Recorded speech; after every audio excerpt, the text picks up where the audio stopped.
ಇನ್ನು ದಲಿತ ಸಿಎಂ ಕೂಗು ಮುನ್ನೆಲೆಗೆ ಬಂದಿರುವಂತಹ ಬೆನ್ನಲ್ಲೇ ಈಗ ಮಹದೇವಪ್ಪ ಕೂಡ ಈಗ ಮಾತಾಡಿದ್ದಾರೆ. ಸದ್ಯಕ್ಕೆ ರಾಜ್ಯದಲ್ಲಿ ಮುಖ್ಯಮಂತ್ರಿ ಕುರ್ಚಿ ಖಾಲಿ ಇಲ್ಲ. ಖರ್ಗೆ ಅವರನ್ನ ಭೇಟಿಯಾದ ಬಳಿಕ ಸಚಿವ ಎಚ್.ಸಿ. ಮಹದೇವಪ್ಪ ಕೂಡ ಹೇಳಿಕೆಯನ್ನು ಕೊಟ್ಟಿದ್ದಾರೆ. ಇನ್ನು ಮಹದೇವಪ್ಪ ಕೂಡ ದಲಿತ ಸಮುದಾಯದ ಪ್ರಭಾವಿ ಸಚಿವರು.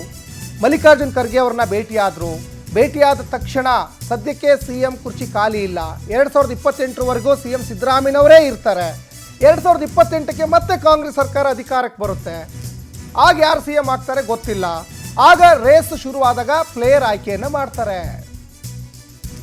ಒಬ್ಬರಿಂದ ಯಾವುದೇ ಪಕ್ಷ ಅಧಿಕಾರಕ್ಕೆ ಬರಲಿಕ್ಕೆ ಸಾಧ್ಯ ಇಲ್ಲ. ಸಿದ್ದರಾಮಯ್ಯನವರು ಸಾಕಷ್ಟು ಸಂದರ್ಭದಲ್ಲಿ ನಾನೇ ಸಿಎಂ ಅಂತ ಹೇಳ್ತಾ ಇದ್ದಾರೆ.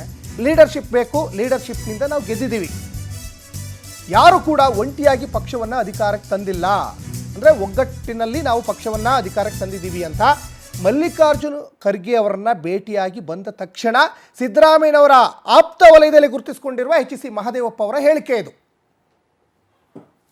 ಅದು ಯಾವ ಪ್ರಶ್ನೆ ಈಗ ಈ ಪಕ್ಷದ ಮುಂದೆ ಇಲ್ವಲ್ಲ. ಯಾಕಂದ್ರೆ ಮುಖ್ಯಮಂತ್ರಿಯ ಆಯ್ಕೆ ಆಗಿರೋದ್ರಿಂದ, ಮುಖ್ಯಮಂತ್ರಿ ಸ್ಥಾನ ಕಾರ್ಯನಿರ್ವಹಣೆ ಮಾಡ್ತಿರೋದ್ರಿಂದ ಅದ್ಯಾವುದೂ ಇಲ್ಲ. ಆ ಥರ ಸನ್ನಿವೇಶಗಳು ಸೃಷ್ಟಿಯಾದಾಗ ಹೈಕಮಾಂಡ್ ಏನು ಮಾಡಬೇಕು ಅಂತ ಮಾಡುತ್ತೆ. ಈಗೇನು ಆ ಥರ ಏನಿಲ್ಲಲ್ಲ, ಅವೆಲ್ಲ ನಮ್ಗೇನು ಗೊತ್ತು, ಆ ಥರದ್ದೇನು ನಮ್ಮ ಗಮನದಲ್ಲಿಲ್ಲ.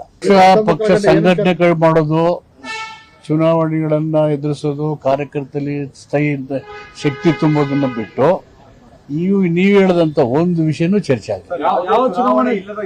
ಸ್ಥಳೀಯ ಚುನಾವಣೆ ಇದೆಯಲ್ಲ, ಯಾವ ರೇಷು ನಡೀತಾ ಇಲ್ವಲ್ಲ ರೇಸ್ ಈಗ. ಅವ್ರು ಏನ್ ಹೇಳಿದ್ರು ನನ್ಗೆ ಗೊತ್ತಿಲ್ಲ. ರೇಸ್ ಅಂತೂ ಇಲ್ಲ, ಇಟ್ ಇಸ್ ನೋ ರೇಸ್. ಪಕ್ಷದ ಸಂಘಟನೆ ಬಲವರ್ಧನೆ. This is Karnataka is A progressive state. ಕರ್ನಾಟಕದಲ್ಲಿ ಕಾಂಗ್ರೆಸ್ ಸರ್ಕಾರ, ಕಾಂಗ್ರೆಸ್ಸಿನ ಬೇಸು ಮತ್ತು ಕಾಂಗ್ರೆಸ್ಸಿನ ನೀತಿ ಮತ್ತು ಸಿದ್ಧಾಂತದ ಕೆಳಗಡೆ ಜನ ಬೆಂಬಲ ಪಡೆದು ಆಶೀರ್ವಾದ ಮಾಡಿರೋ ಸರ್ಕಾರ. ಅದು ಯಾವ ಪ್ರಶ್ನೆ